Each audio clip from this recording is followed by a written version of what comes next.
Mereka bertiga lalu menusuk jari Agnes dan menghisap darahnya. Mereka mengambil darah Ghazali ke dalam sebuah gelas dan meminumnya.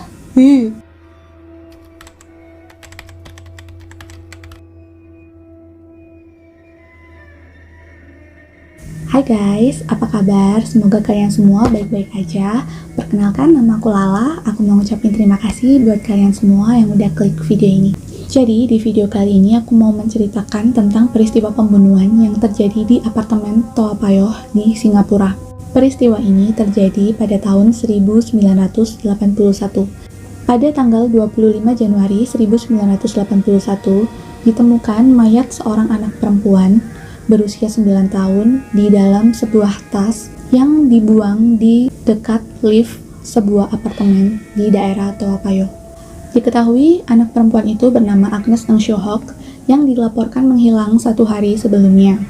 Hasil penyelidikan mengungkapkan bahwa Agnes meninggal dunia karena kehabisan nafas.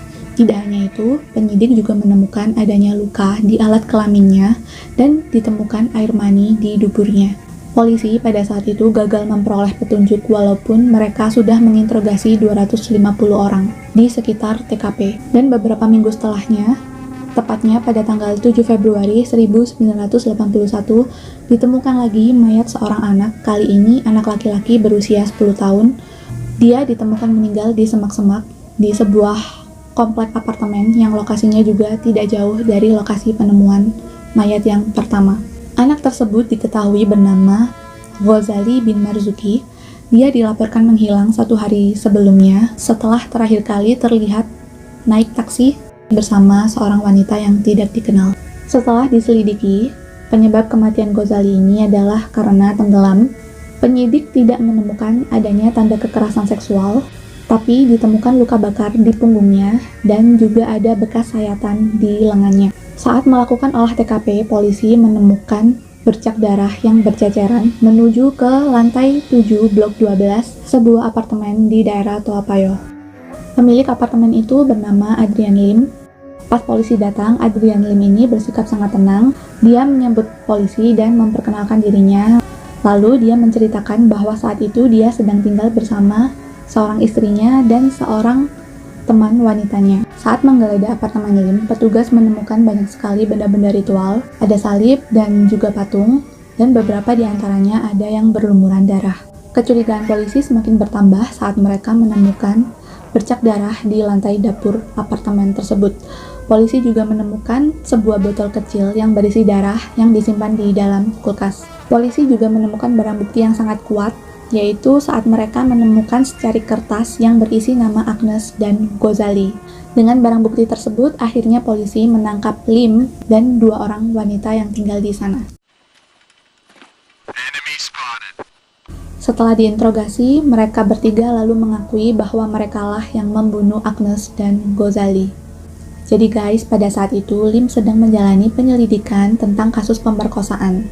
Lim mengaku kesal dan marah atas proses interogasi yang terjadi secara terus-menerus. Dia lalu memutuskan balas dendam dan mengalihkan perhatian polisi dengan cara membunuh anak-anak.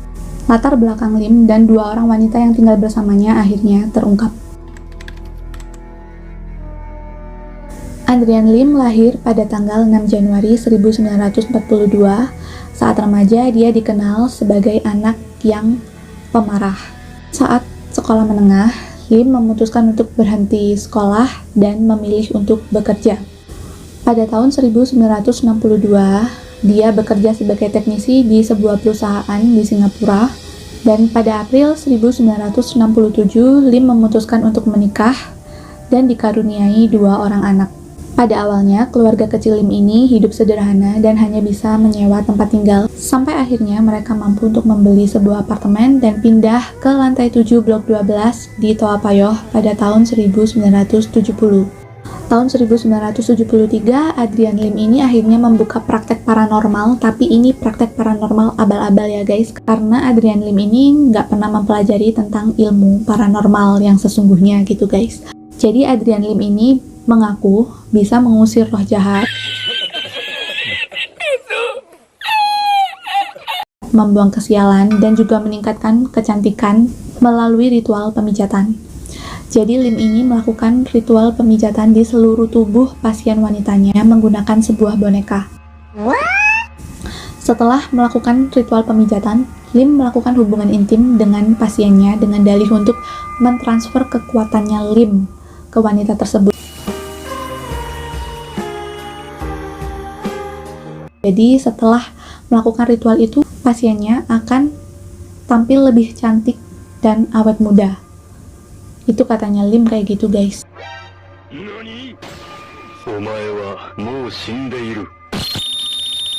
Akhirnya banyaklah mereka yang tertipu daya dengan Lim.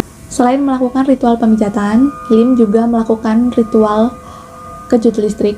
Jadi ritual ini diklaim bisa menyembuhkan sakit kepala dan mengusir roh jahat yang ada di tubuh pasiennya. Jadi pasien ini kakinya direndam di dalam ember, lalu pelipisnya kayak ditempel sebuah kabel gitu. Kemudian Lim mengalirkan aliran listrik tegangan rendah ke pasiennya. Tan Muicho awalnya adalah pasiennya Lim yang berobat untuk menyembuhkan depresi yang dideritanya. Karena Lim dan Tan ini kayak sering bertemu gitu, akhirnya tumbuhlah benih-benih cinta di antara mereka berdua.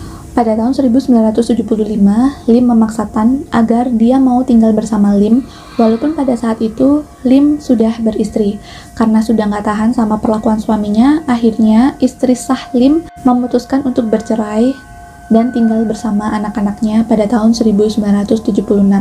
Dan pada tahun 1977 atau 1 tahun setelah Lim dan istrinya bercerai, Lim dan Tan akhirnya menikah. Ho Ka-hong pertama kali bertemu dengan Lim saat dia mengantarkan saudaranya untuk berobat kepada Lim.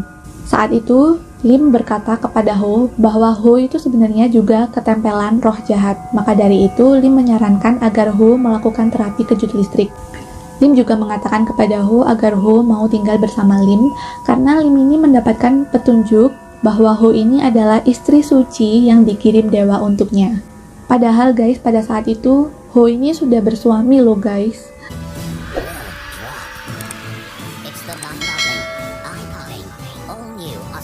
Singkat cerita guys, karena terpengaruh oleh bujuk rayunya Lim, akhirnya Ho ini tinggal bersama dengan Lim dan Tan di apartemennya. Karena sudah lama nggak pulang, akhirnya suaminya Ho ini mencari Ho di apartemennya Lim. Nah, saat di apartemen Lim inilah suaminya Ho ini dikasih tahu sama Lim bahwa dia itu sebenarnya ketempelan roh jahat gitu guys. Akhirnya Lim menyarankan Ho dan suaminya untuk melakukan terapi kejut listrik. Ho dan suaminya pun setuju untuk melakukan terapi kejut listrik. Pada hari itu, tanggal 7 Januari 1980, saat Ho dan suaminya melakukan terapi kejut listrik, Lim ini secara sengaja dia mengalirkan listrik tegangan tinggi kepada suaminya Ho sampai dia meninggal dunia. Saat itu, Lim menyuruh Ho untuk berbohong kepada polisi tentang penyebab kematian suaminya. Jadi saat ditanya sama polisi, Ho mengatakan bahwa suaminya tidak sengaja tersengat listrik saat akan menyalakan kipas angin, dan akhirnya polisi tidak melakukan investigasi lebih lanjut.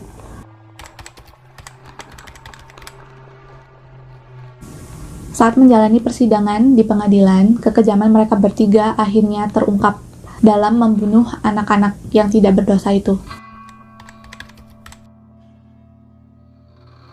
Jadi guys, ceritanya pada tanggal 24 Januari 1981, Ho atau istri sucinya Lim ini melihat Agnes di dekat sebuah gereja dan dia membujuk Agnes agar Agnes mau ikut bersamanya. Saat di apartemen, Agnes ini diberikan makanan dan minuman yang sudah dicampur dengan obat tidur.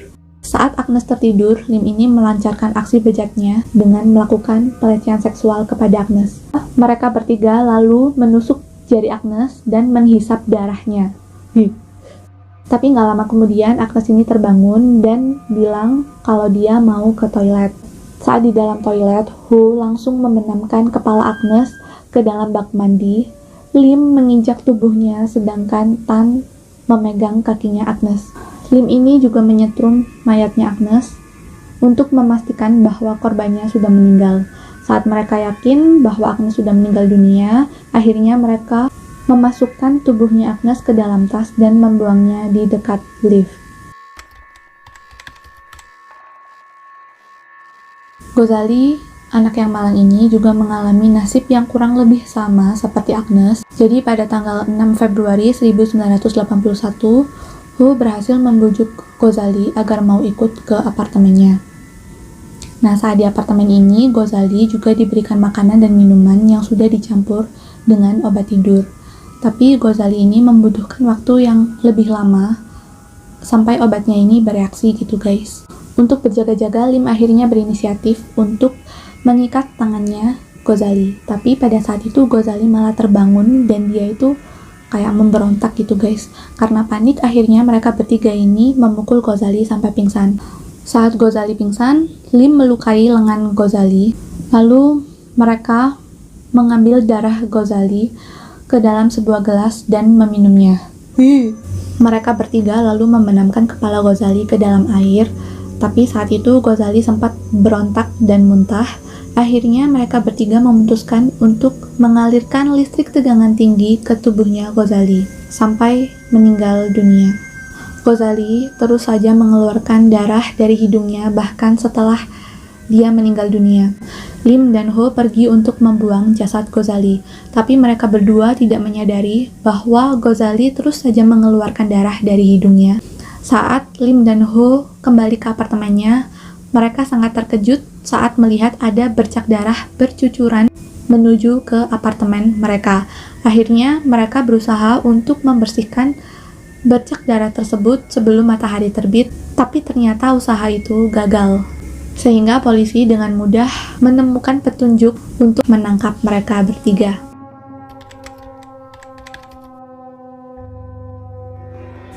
Saat di persidangan, Lim bersaksi bahwa tujuan utamanya membunuh anak-anak adalah untuk mempersembahkan jiwa mereka kepada Dewi Kali. Setelah mengorbankan anak-anak kepada Dewi Kali, Lim meyakini bahwa dia akan terbebas dari semua tuduhan pemerkosaan dan dia juga akan terbebas dari segala masalah. Setelah menjalani proses persidangan yang sangat panjang, akhirnya pada 25 Mei 1983, hakim menjatuhi hukuman mati kepada mereka bertiga. Ketiganya dinyatakan bersalah dan dijatuhi hukuman gantung. Pada tanggal 25 November 1988, mereka bertiga diberikan makanan dan minuman untuk yang terakhir kalinya sebelum dibawa ke tiang gantung. Setelah dieksekusi, mereka bertiga mendapatkan misa pemakaman secara singkat yang dipimpin oleh Pastor Doro dan jasadnya dikremasi pada hari yang sama. Khatam. Bye-bye, tata, goodbye, gaya. Jadi itu tadi peristiwa pembunuhannya menggegerkan Singapura pada tahun 1981 di daerah Toa Payoh.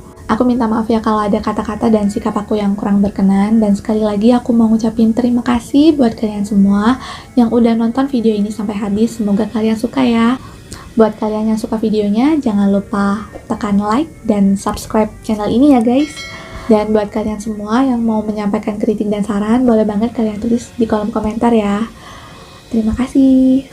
Jadi, sampai di sini dulu video aku kali ini.